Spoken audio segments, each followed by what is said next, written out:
യാണെങ്കിലും മായാതെ മനസ്സിൽ നിൽപ്പൂ. ആയിരം കാത മകളയാണെങ്കിലും മായാതെ മനസ്സിൽ നിൽപ്പൂ. ദർശനം തേടി നമിക്കും മദീന അക്ഷയ ജ്യോതിസിൻ പുണ്യതീർത്ഥം സഫാമലയുടെ ചോട്ടി സാഫല്യം തേടി തേടുവോരെല്ലാം കനവായി തുണയായി സംസം കിണറിന്ന് അണകെട്ടി നിൽക്കുന്നു പുണ്യതീർത്ഥം.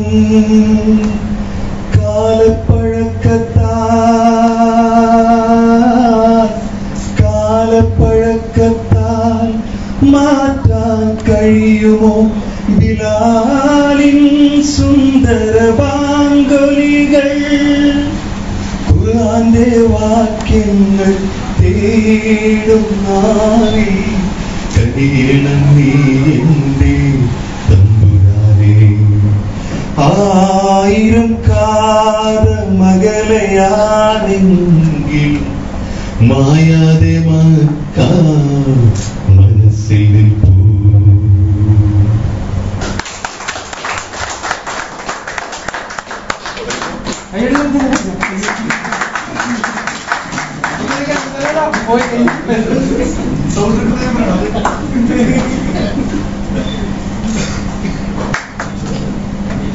Tengo aquí ingresos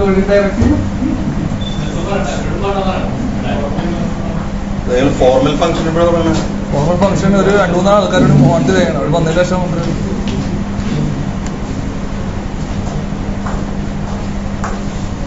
Haris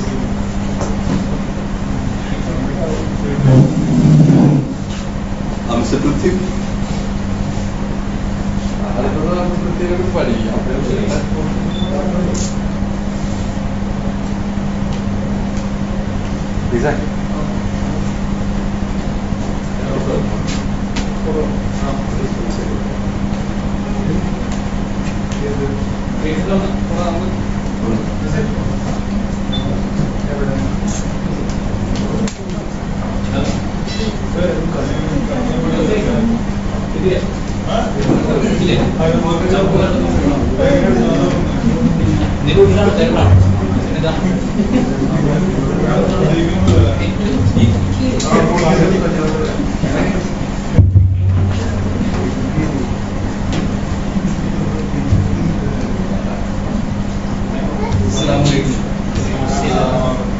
Good evening.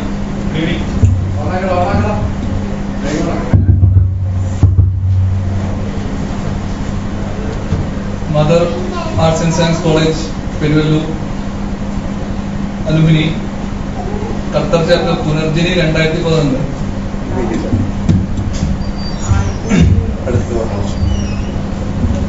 Mother Arts and Science College.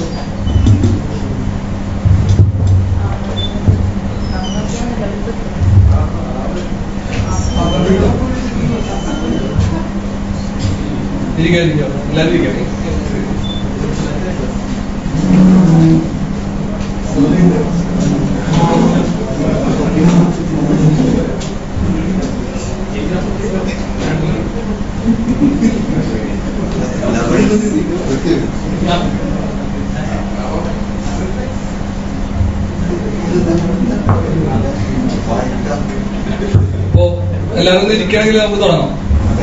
Okay, നമുക്ക് ചുരുങ്ങിയ സമയമുള്ളൂ. കൂടാതെ ഒരുപാട് പരിമിതികളുണ്ട്. കാരണം നോമ്പാണ്, പല തിരക്കുകളുള്ള ആൾക്കാരുണ്ട്, പല കാര്യങ്ങളുണ്ട്. എന്നിരുന്നാലും അവരുടെ എല്ലാം തിരക്കുകളെല്ലാം മാറ്റി വെച്ച് നമ്മുടെ ഈ വലിയ പരിപാടിയിലേക്ക് എത്തിച്ചേർന്ന എല്ലാവരും ഞാൻ ആദ്യമായിട്ട് ഈ പരിപാടിയോട് സ്വാഗതം ചെയ്യുന്നു. കൂടുതൽ സംസാരിക്കാൻ നിൽക്കുന്നില്ല. എത്രയും പെട്ടെന്ന് തന്നെ കാര്യപരിപാടിയോട് നടക്കുകയാണ്. ആദ്യമായി സ്വാഗതം പറയുന്നതിന് വേണ്ടി മിസ്റ്റർ സക്കീർ ഉമറിനെ ഞാൻ വേദിയിലേക്ക് ക്ഷണിക്കുന്നു.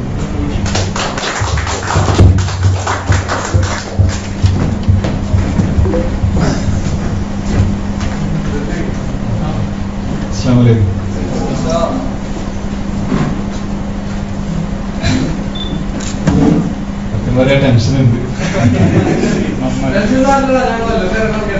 അതല്ല സോളം പറയുന്ന ആ ടെൻഷനും പിന്നെ എന്താ പറയാ അല്ലേ കിട്ടില്ല. അത് വേറെ വിഷയം. എന്തായാലും നമ്മുടെ ക്ഷണം സ്വീകരിച്ച് ഇവിടെ എത്തിയ എല്ലാവർക്കും നമ്മുടെ ഈ പരിപാടിയിലേക്ക് സ്വാഗതം ചെയ്യുകയാണ്. അതുപോലെ തന്നെ നമ്മുടെ UA ടീംസ് അവരായിരുന്നു നമ്മളൊരു ഇൻസ്പിറേഷൻ, അത് പറയാതിരിക്കാൻ പറ്റില്ല. അവര് ഒരു തുടക്കം ഇട്ടു, നമ്മൾ ഇതുപോലെ അത് തുടർന്നു. ഇനിയും ഇതുപോലെ ഒരുപാട് പേർ മറ്റു സ്ഥലങ്ങളിലുള്ള ഒരുപാട് പേർ ഇതുപോലെ അലുമിനി മീറ്റിംഗ്സ് ഉണ്ടാക്കും എന്ന് വിശ്വസിക്കുകയും ചെയ്യും. അതുപോലെ തന്നെ FB യൂസേഴ്സ്, ഫേസ്ബുക്ക് യൂസേഴ്സ് ഒരുപാട് പേര് ഇപ്പോൾ ലൈവായിട്ട് വാച്ച് ചെയ്തുകൊണ്ടിരിക്കുന്നുണ്ട്. അവരെ എല്ലാവരെയും ഈ പരിപാടിയിലേക്ക് സ്വാഗതം ചെയ്യുകയാണ്. Thank you.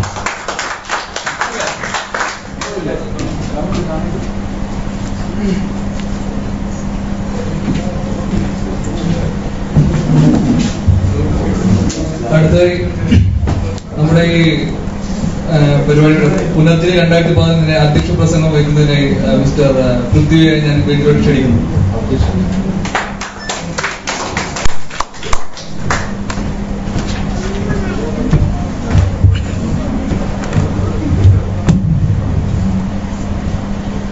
നമസ്കാരം. വേറെ ആരുമില്ല, അതുകൊണ്ട് ഞാൻ തന്നെ അധ്യക്ഷനായി.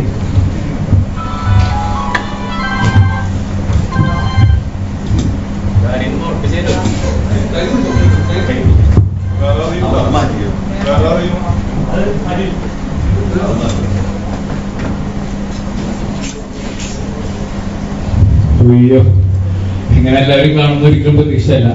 Thanks for Facebook. എത്ര നന്ദി പറഞ്ഞാലും പറ്റില്ല. കാരണം എന്താ വെച്ചാല് ഫേസ്ബുക്കാണ് ഒരു 50 to 60% ഇന്ന് ഈ ഒത്തുകൂടലിനെ കാരണമായിട്ടുള്ളത്. അത് പറയാൻ ഫേസ്ബുക്ക് കൊണ്ട് ഒരുപാട് ഉപകാരങ്ങൾ ഉണ്ടായിട്ടുള്ള ഒരുപാട് പേരുണ്ടോ അതിലൊന്നാണ് ഞാൻ. എനിക്ക് 18 ദിവസം കടുപ്പിലായി ചിക്കൻ ബോക്സ് വന്നപ്പോൾ അന്ന് ആകെ ഒരു സഹായി, ഒരു സുഹൃത്ത് ഉണ്ടായിരുന്നത് ഫേസ്ബുക്കിലെ നമ്മുടെ മദർ ഗ്രൂപ്പാണ്.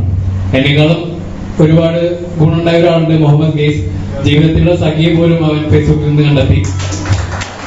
അടുത്ത മാസം കല്യാണമാണ്. അവനെ എല്ലാവിധ ഓൾവേസ് നമുക്ക് തരാം. ഈ ഫേസ്ബുക്കിന് നമുക്ക് പകുതി ഈ ഒത്തുകൂടലിനുള്ള ക്രെഡിറ്റ് കൊടുക്കാമെങ്കിലും പിന്നീട് വരുന്ന ഒരു 15-20% നമുക്ക് UAE-ക്കാർക്ക് കൊടുക്കാം. കാരണം അവരുടെ ഒരു പ്രോഗ്രാം മാത്രമാണ് നമ്മളെ ഇത്രയും ബൂസ്റ്റപ്പ് ആക്കിയത്. അതിന് ഞാൻ റീസൺ പറയാം. പിന്നെ ആദ്യം പറയാനുള്ളത് വിട്ടുപോകേണ്ടതാണ്. പിന്നീട് ഇപ്പൊ നിങ്ങളിവിടെ വന്നു ചേർന്ന ഒരുപാട് തിരക്കുകളുണ്ട്, ജോലി തിരക്കുകളുണ്ട്. എല്ലാത്തിനും ഇടയിൽ നിന്നും ഇവിടെ എത്തിച്ചേർന്ന എല്ലാവരോടും എത്ര നന്ദി പറഞ്ഞാലും മതിയാവില്ല. കൂടാതെ ഞാൻ എന്നല്ല, എൻ്റെ ഒപ്പം കുറച്ച് പേരുണ്ടായിരുന്നു. അവരും ഇതിനുവേണ്ടി ഒരുപാട് പ്രയത്നിച്ചിട്ടുണ്ട്. അവരെ നമുക്ക് ഈ വേദി മറക്കാൻ സാധിക്കില്ല. ഞാൻ പറയാനെന്താ കാരണം എന്ന് വെച്ചാൽ നമ്മുടെ ഞാൻ കുറച്ചു പേർക്ക് ഫേസ്ബുക്കിലൂടെ മെസ്സേജും കുറച്ചു പേരെ ഞാൻ വിളിച്ചു പറയുകയുണ്ടായി, ഇങ്ങനെ ഒരു പ്രോഗ്രാം നമുക്ക് നടത്തണം, നമുക്കൊരു ലക്ഷ്യമുണ്ട്, അത് ചെയ്യണമെന്ന് പറഞ്ഞു. പക്ഷെ എനിക്ക് വിശ്വസിക്കാൻ കഴിഞ്ഞില്ല. കാരണം വെച്ച് കഴിഞ്ഞാൽ അത്രയും വളരെ മോശമായ റെസ്പോൺസ് ആയിരുന്നു എനിക്ക് കിട്ടിയത്. ആർക്കും ഞാൻ ആരെയും ഹേർട്ട് ചെയ്യാൻ പറയില്ല, പേഴ്സണലി ഹേർട്ട് ചെയ്യാൻ പറയില്ല. എല്ലാവർക്കും അവരോട് തിരക്കുകളുണ്ട്, ശരിയാണ്, എല്ലാം സത്യമാണ്. പക്ഷെ ഒരാൾക്കും ഒന്ന് ആക്റ്റീവായിട്ട് എനിക്ക് തോന്നിയില്ല. ആ തോന്നൽ സത്യമാണെന്ന് തന്നെയാണ് എന്റെ വിശ്വാസം. ഇത് നമ്മൾ ഒരുപാട് തിരക്കുള്ളവരാണെന്ന് ഞാൻ പറഞ്ഞു. പക്ഷെ സൗഹൃദങ്ങൾക്ക് അങ്ങനെ വില കൊടുക്കേണ്ട ആൾക്കാരല്ലേ നമ്മൾ. ഇന്നും നാളെയും കഴിഞ്ഞാൽ പിന്നെ മറ്റൊന്നും നമ്മൾ കാണില്ല എന്നും പിന്നീട് ആ ബന്ധം വേണ്ടാന്നും ചിന്തിക്കേണ്ടവരാണോ നമ്മൾ? എനിക്ക് തോന്നുന്നില്ല, ഞാൻ വിശ്വസിക്കുന്നില്ല. കാരണം ഈ ജീവിതത്തിൽ ഒരു എന്നെന്നും നിലനിൽക്കുന്ന ഒരു റിലേഷൻഷിപ്പ് ഉണ്ടെങ്കിൽ അത് ഫ്രണ്ട്ഷിപ്പ് മാത്രമാണെന്ന് വിശ്വസിക്കുന്നു. അത് അനുഭവിച്ചറിയുന്നവരാണ്. ഒരുപാട് നല്ല ഫ്രണ്ട്സ് ഉണ്ട്, ഒരുപാട് നല്ല ഫ്രണ്ട്സ് ഉണ്ട്. ഞാൻ അതിൽ അഹങ്കരിക്കുന്ന ആളാണ്. കാരണം അത്രയും സ്നേഹത്തോടെ എന്നെ കാണുന്നവരുണ്ട്. എനിക്ക് ഒരുപാട് സ്നേഹമുള്ള ഒരുപാട് ഫ്രണ്ട്സ് ഉണ്ട് എനിക്ക്. അപ്പൊ അങ്ങനെയുള്ളൊരു ഞാൻ ഒരുപാട് നമ്മൾ കോളേജിൽ നമ്മൾ കണ്ട കുറെ പേരുണ്ട്. അപ്പൊ അവരോടൊക്കെ നമ്മുടെ എക്സ്പെക്ടേഷനിൽ നമ്മുടെ ഇങ്ങനത്തെ പരിപാടി നമ്മൾ നടത്തണമെന്ന് ഞാൻ വിളിച്ചു പറഞ്ഞപ്പോ വളരെ മോശം റെസ്പോൺസ് എനിക്ക് തന്നെ ഇതായി. അപ്പൊ ഞാൻ പാച്ചുനോട് ഞാൻ വിളിച്ചു പറഞ്ഞു, നിനക്ക് എന്താ വെച്ചാൽ പറഞ്ഞു, ഞാൻ അതിനെ ഹെൽപ്പ് ചെയ്യും, അതായത് എനിക്കിപ്പോ ഇത് ചെയ്യാൻ പറ്റുന്ന എനിക്ക് തോന്നുന്നില്ല. അങ്ങനെയുള്ള സമയത്താണ് ഇവിടെ UAE പ്രോഗ്രാം നടത്തിയത്. അന്ന് കൂടിയിട്ട് എന്നെ ഭയങ്കര കുട്ടിയാണല്ലോ, നമുക്ക് നടത്തണ്ടേ, കുട്ടിയുടെ നമുക്ക് നടത്തണ്ടേ. പൃഥ്വിയുടെ ആ പൃഥ്വിസാരം എന്ന് പറയുന്നത് യൂസഫ് എന്നും പറയും, നിന്നെ പൃഥ്വിസാരങ്ങൾ നിങ്ങൾക്ക് വേണ്ടി സഹിക്കാൻ പറ്റില്ല. സത്യം പറഞ്ഞാൽ പൃഥ്വിസാർ എന്ന് വിളിക്കുന്നതൊക്കെ എനിക്കും ഇഷ്ടമല്ല. പൃഥ്വിയുടെ എന്ന് വിളിക്കുന്ന ഒരു സുഖമുണ്ട്, ആ സുഖം ഞാൻ അനുഭവിച്ചറിയുന്നു. നീ വിളിക്കണ്ട, വയസ്സിന് മൂത്തർ വിളിക്കണ്ട. ഓക്കെ, ഞാൻ കാര്യത്തിലേക്കാണ്. ഞാൻ നിങ്ങൾക്ക് പലർക്കും അറിയാം, ഞാൻ അവിടുത്തെ പഠിപ്പ് കഴിഞ്ഞിട്ട് ഒരു 1.5 കൊല്ലം അധ്യാപകനായി ഉണ്ടാവാനുള്ള ഭാഗ്യം എനിക്കുണ്ട്. ഭാഗ്യമായിരുന്നു അതെന്ന് എനിക്ക് എപ്പോഴാണ് മനസ്സിലാവുന്നത്, കുറച്ച് കാലങ്ങളായിട്ട്. അന്ന് എനിക്ക് തോന്നിയിരുന്നില്ല. ഈ ഷാനിക്കൊപ്പം